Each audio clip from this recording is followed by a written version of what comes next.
Sejam todos bem-vindos, estamos aqui de volta com o nosso conteúdo a respeito da nutrição dos organismos aquáticos. E o assunto hoje que nós estamos dando sequência aí é justamente a anatomia do trato gastrointestinal. O que cada hábito alimentar tem de característica anatômica que pode ser identificada numa dissecação, por exemplo. Então a gente comentou por alto algumas características dessa. Eu vou repassar alguns desses conceitos, para ficar mais bem fixado e vocês terem num lugar só todo o conteúdo, certo? Então a gente teve uma sessão do Google Meets, que foi nossa aula.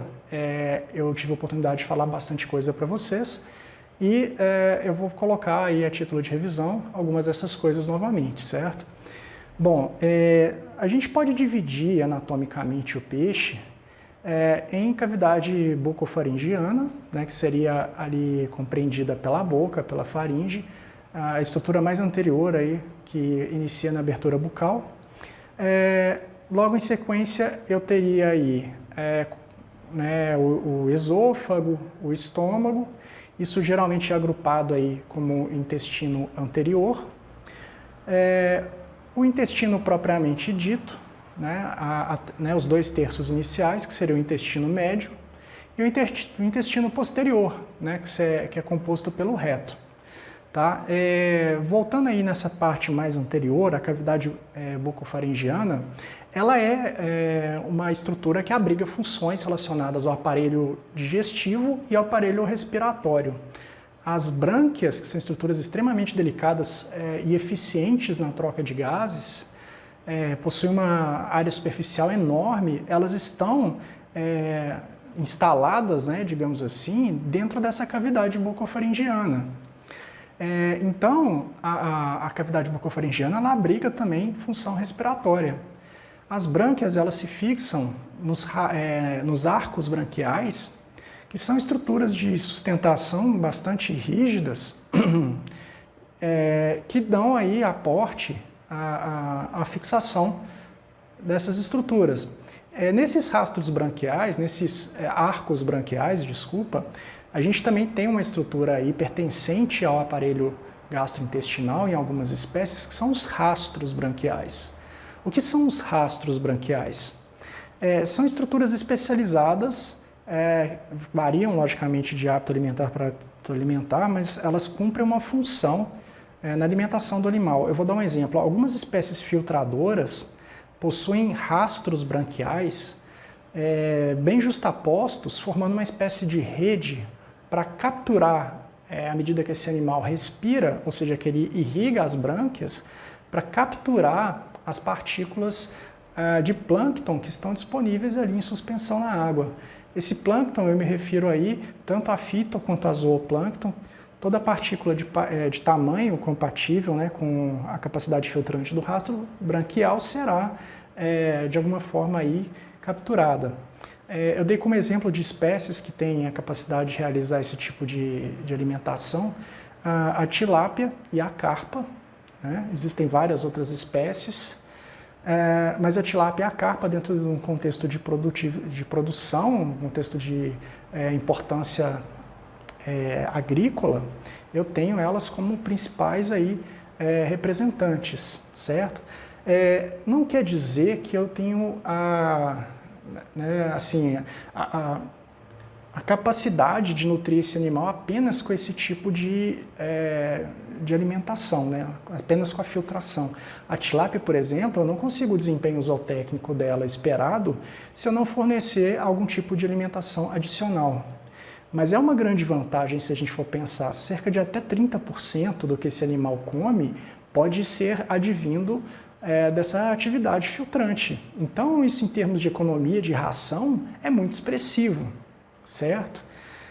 Bom, além dos rastros branquiais, eu posso ter no quinto arco branquial uma espécie de dentição, são chamados dentes faringianos. Tá? Algumas espécies desenvolvem nesse quinto arco branquial estruturas para auxiliar ou na apreensão do alimento ou no pré-processamento. Algumas espécies de peixe herbívoro conseguem fazer uma espécie de mastigação prévia do que eles estão ingerindo aí antes de chegar no estômago, nesses arcos branquiais, né, no quinto arco branquial, onde está a dentição. Tá? Eu sei que às vezes fica confuso a terminologia, mas arco branquial é uma estrutura de apoio que vai estar ali segurando tanto os filamentos branquiais quanto os rastros branquiais. Os rastros branquiais, sim, são essas estruturas relacionadas à atividade alimentar, certo? Eu falei para vocês a respeito de abertura bucal também. A gente tem como aprender muito sobre como esse animal se alimenta, observando simplesmente a anatomia externa da boca dele. Espécies que se alimentam no fundo frequentemente apresentam abertura bucal ventral, ou seja, voltada para baixo, o que permite ao animal, ao mesmo tempo que ele acompanha o que acontece na coluna d'água, ele exercer a atividade alimentar. Se ele tivesse, por exemplo, que se alimentar ao fundo e a boca dele fosse terminal, ou seja, na frente do animal, ele perderia essa perspectiva de visão e estaria mais susceptível à predação. Então, evolutivamente, esses animais tendem a ter aí a abertura bucal voltada para baixo. Da mesma forma, eu tenho espécies que exploram a alimentação de superfície. Quem já teve a oportunidade de observar um aroanã, uma espécie carnívora, a abertura bucal dela é bem voltada para cima. Uma série de outras espécies também tem essa característica. É mais comum em espécies de pequeno porte que predam insetos que ficam na interface da água com a atmosfera. Certo? Essas espécies que exploram a superfície para alimentar, geralmente elas são de pequeno porte. A exceção seria, logicamente, o aroanã, né, que tem um tamanho maior. Bom, grande parte das espécies que a gente tem aí cultivo, elas têm a abertura terminal, ou seja, na frente do animal. Isso permite que ela se alimente com bastante desenvoltura em toda a coluna d'água. Então, é um perfil mais generalista, né? Menos especializado em um determinado tipo de alimento. Com relação à abertura, eu tenho animais que têm abertura bucal extremamente exacerbada, né? São aberturas bucais que chamam a atenção pela dimensão que o animal consegue distender a mandíbula para poder ingerir a presa. Então isso é característico de espécies piscívoras que ingerem a presa inteira e também é característico de algumas espécies marinhas planctófagas que ao abrir a boca conseguem capturar um grande volume de água para realizar a filtração. O tubarão-baleia seria um exemplo desse. Então, assim, não necessariamente o que tem a boca que abre mais é aquele que é o maior predador, né? Então, eu tenho aí condição de ter diferentes hábitos alimentares, explorando estratégias diferentes de como capturar o alimento. Então, esse tamanho de boca, ele não define que tipo de alimentação o animal tem, mas ele traz para a gente algumas informações. Com relação à dentição, eu falei para vocês a respeito dos dentes faringianos, mas eu tenho também dentição bucal que está localizada na maxila do animal, né? Essa dentição, ela varia bastante de espécie para espécie e ela nos diz também bastante a respeito do hábito alimentar.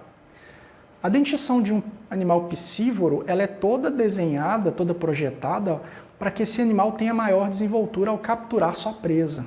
Então é uma dentição que geralmente impede que a presa recém-capturada fuja e também permite que ela seja apreendida com maior habilidade, maior agilidade, com menos erro. Quanto mais preciso for o bote desse animal, maior é o sucesso dele como predador. Então a dentição ela vem muito nesse sentido. É muito comum eu observar em carnívoros dentes viliformes, bastante pontiagudos, presentes na maxila.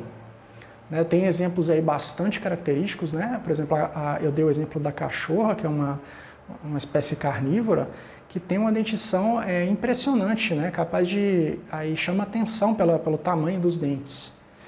Mas eu tenho carnívoros que têm uma dentição bem discreta, que é o caso dos bagres. Bagre, geralmente, a dentição dele, os dentículos são tão pequenos que a sensação que nos passa ao pegar na boca do animal é que tem uma lixa ali. Então a estratégia desses animais, eles são piscívoros também, né, em maioria. São animais cuja dentição ela não vai ter o poder perfurante, né? Ela não vai puncturar o animal, né? Fazer aquela perfuração. Ela vai simplesmente permitir que ele seja segurado com maior eficiência, que ele não escorregue da boca do animal. Então é uma dentição também de carnívoro, mas não tem nada a ver com aqueles dentes grandes que a gente observa em outras espécies. Quem já teve a oportunidade de pescar, ir para o rio, e teve aí, né, a experiência de pescar um dourado, pôde observar que o dourado também tem uma dentição bem característica de carnívoro. Né? Então você escuta muitos casos, às vezes, de pessoas que se ferem manuseando o dourado pela dentição afiada que ele apresenta, certo? Então a dentição ela também nos diz muito a respeito do hábito alimentar. Aqui, pessoal, vocês podem ver detalhado uma imagem que mostra comparado rastro branquial de um animal carnívoro e rastro branquial de um animal filtrador. No caso do carnívoro, os rastros branquiais eles são desenvolvidos para permitir que a presa ingerida tenha um sentido único que ela possa percorrer. Então, isso forma uma espécie de estrutura onde é impossível, depois de entrar, que esse peixe saia da boca do animal. Porque caso ele vá sair, os rastros branquiais pontiagudos que esse animal possui, eles vão perfurar o peixe que está sendo ali, que está tentando escapar, e o único sentido possível é no sentido do estômago do animal. Então é para evitar fuga no caso dos carnívoros. No caso dos filtradores, não. Isso forma uma rede, como vocês podem ver nessa imagem, bastante elaborada. Uma rede capaz aí de formar uma verdadeira estrutura de captura de plâncton. Então, de acordo com o hábito alimentar, você tem aí uma característica. E a análise anatômica dessa estrutura nos diz muito a respeito da alimentação desse animal, do que ele se alimenta.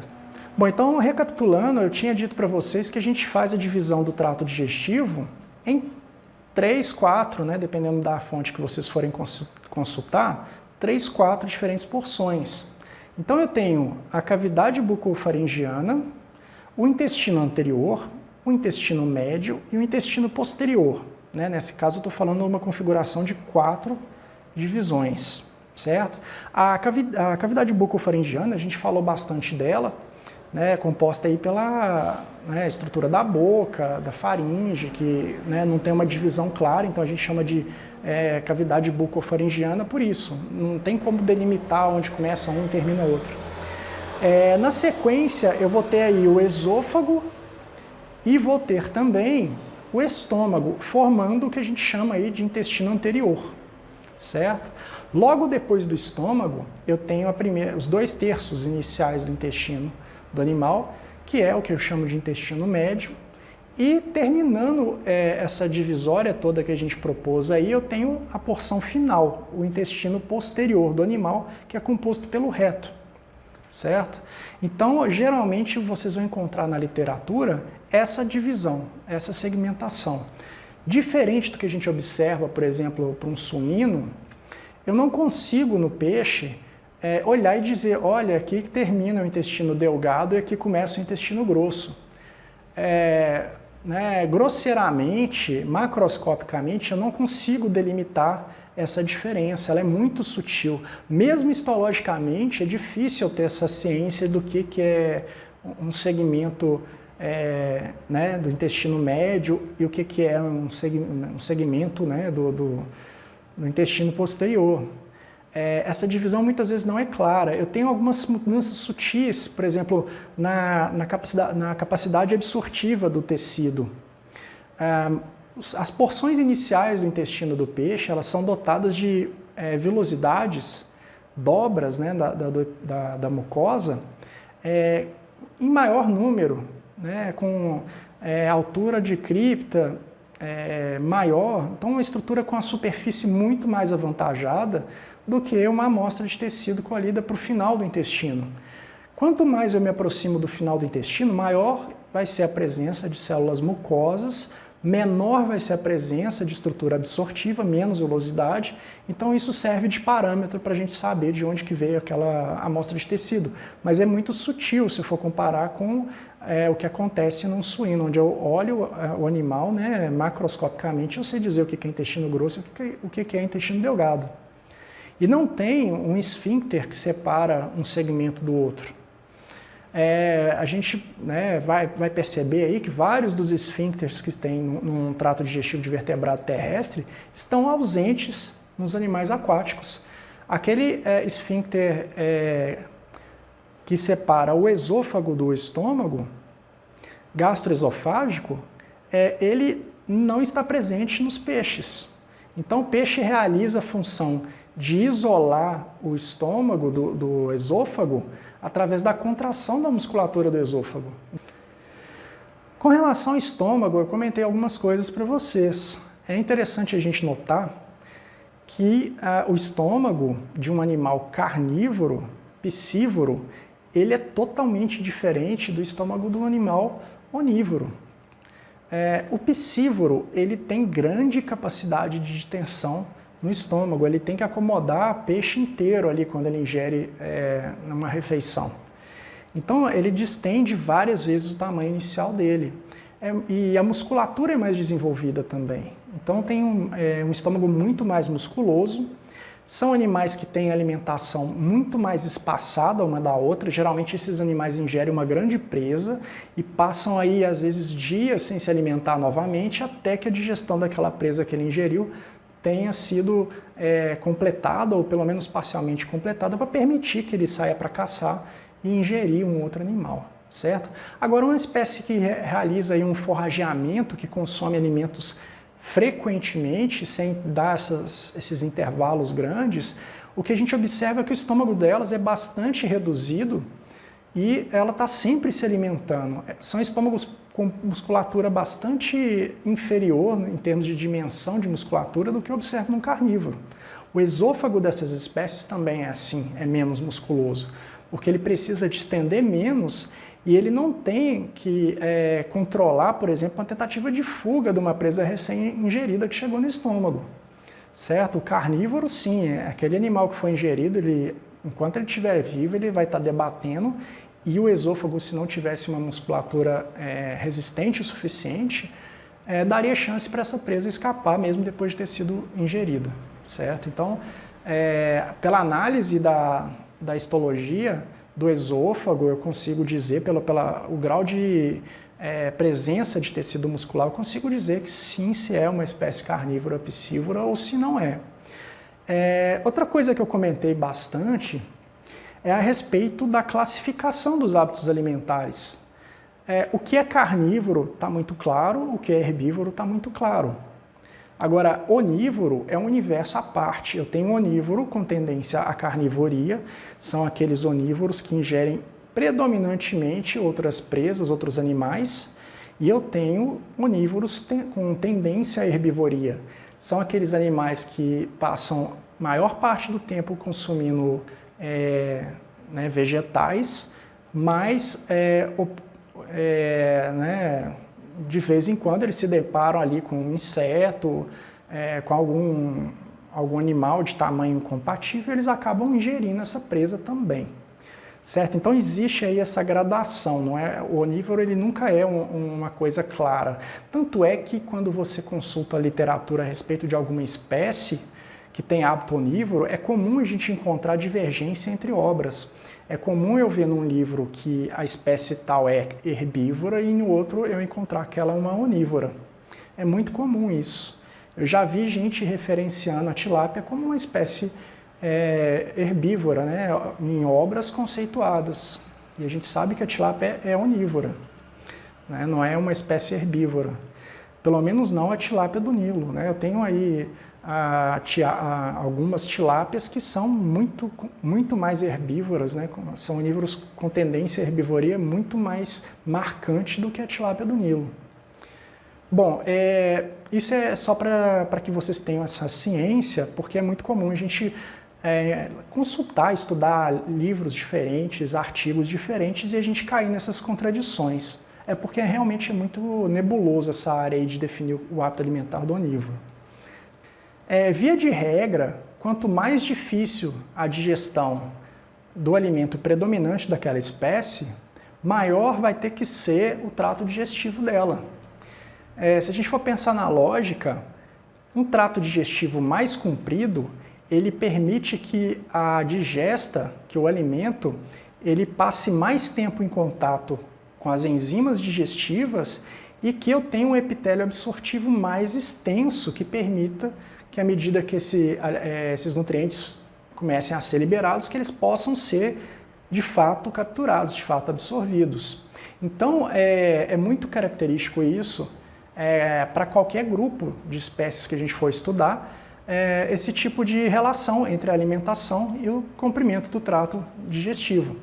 Se eu pegar uma espécie herbívora, o trato digestivo geralmente é muitas vezes maior que o comprimento da espécie. Se eu esticar, se eu fizer a dissecação do animal desse e esticar o trato digestivo dele para medir, eu vou constatar que o tamanho do animal é uma fração do tamanho do intestino dele, ou seja, o intestino é várias vezes o comprimento do animal.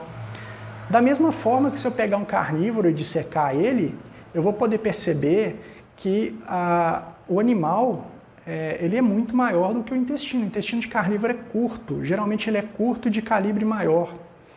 Então são animais que trabalham uma dieta de altíssima digestibilidade geralmente. Então eles não têm esse desafio que o herbívoro tem. E evolutivamente o que acontece é que não justificaria esse animal manter um trato digestivo longo, com o gasto energético que isso significa, com a reposição celular por descamação que ele vai precisar aí ter ao longo da vida dele, não justificaria ele ter esse gasto energético se isso não fosse trazer benefício significativo para a digestão dele. Então, evolutivamente, esses animais desenvolvem intestinos curtos. Então essa é a razão dessa diferença. E é muito importante isso como ferramenta para a gente, para inferir sobre o hábito alimentar da espécie. É muito comum, por exemplo, na indústria de peixes ornamentais, espécies que quase nada se sabe a respeito, que elas comecem a ser incorporadas como novidade dentro do mercado. Então, o que se sabe de fato sobre a fisiologia do trato gastrointestinal de peixes ornamentais é muito pouco. Eu conheço algumas espécies mais difundidas, mais conhecidas, mas essas que pouco se sabe, que é novidade, que começaram a ser apreciadas pelo aquarista, surgiram há pouco tempo, não se sabe absolutamente nada. Então, o conhecimento prévio que a gente pode ganhar através da análise da anatomia, da histologia, permite que a gente classifique esses animais de acordo com a alimentação, que a gente possa fazer uma aproximação. Não seria o ideal, mas eu poderia errar menos ao formular uma dieta sabendo que aquele animal é herbívoro, que aquele animal é onívoro e assim por diante. Então, para a gente que tem que formular ração e não conhece sobre a espécie de fato, a única ferramenta que a gente dispõe é o conhecimento da anatomia. Então é importante que vocês tenham essa noção para ter esse tipo de capacidade de julgamento, de poder fazer uma fórmula, ter a segurança de formular uma dieta, errando o mínimo possível dentro daquilo que tem disponível. Outra coisa que eu comentei foi a respeito da presença dos secos pilóricos. Os secos pilóricos são estruturas no formato de sacos cegos, como se fossem pequenos sacos que se prendem à porção inicial do intestino. Logo após a saída do estômago, geralmente estão presentes essas estruturas. Elas variam de uma espécie para outra em termos de quantidade de sacos pilóricos e também no calibre. Eu posso ter, por exemplo, algumas espécies que têm ali 4, 5 secos pilóricos e outras que têm centenas de secos pilóricos de pequena dimensão. Então existe essa variação, ela também não traz muito para a gente informação a respeito do hábito alimentar, mas de antemão a gente observa que é muito mais comum eu ter secos pilóricos presentes em onívoros e carnívoros do que em herbívoros. raramente, né, eu desconheço espécie herbívora que tenha secos pilóricos. Bom, aqui vocês podem ver fotos de dissecação de algumas espécies que mostram isso que a gente está discutindo. Né? Se formos comparar, por exemplo, a anatomia interna da tilápia com da truta, é muito claro para a gente que o tamanho do intestino é muito diferente. Também eu posso observar com questão né, referente aí ao estômago do animal, que o estômago da truta é um estômago muito mais avantajado, muito mais musculoso, e então isso diz muito a respeito do hábito alimentar. Aqui a gente tem um outro exemplo, onde eu tenho 3 espécies, né? Se não me engano aqui eu tenho um cará, um Geophagus brasiliensis, um cascudo, né? Um cascudo comum e uma traíra. Se a gente for pegar o primeiro exemplo aqui, né? No caso aqui eu tenho, não sei se vocês conseguem ver, mas o trato digestivo está bastante compactado ali, como se fosse uma massa única, mas se a gente puxar isso aqui, a gente vai ver que é um intestino extremamente longo e fino. Então esse animal provavelmente é um animal herbívoro. O estômago é bem pouco desenvolvido, é um animal que se alimenta forrageando constantemente, ele não tem o hábito de consumir grandes porções de alimento, né? O estômago dele não comporta esse tipo de alimentação. Então eu posso tirar essas conclusões, mesmo que eu não saiba nada sobre a espécie. O cascudo, dentre todos aqui que a gente viu, é o que tem um maior trato digestivo. O que o cascudo consome de alimento? Né? Ele fica ali sobre o substrato, raspando, consumindo aquele lodo que se forma ali. Aquilo é formado de alga, de material de difícil digestão.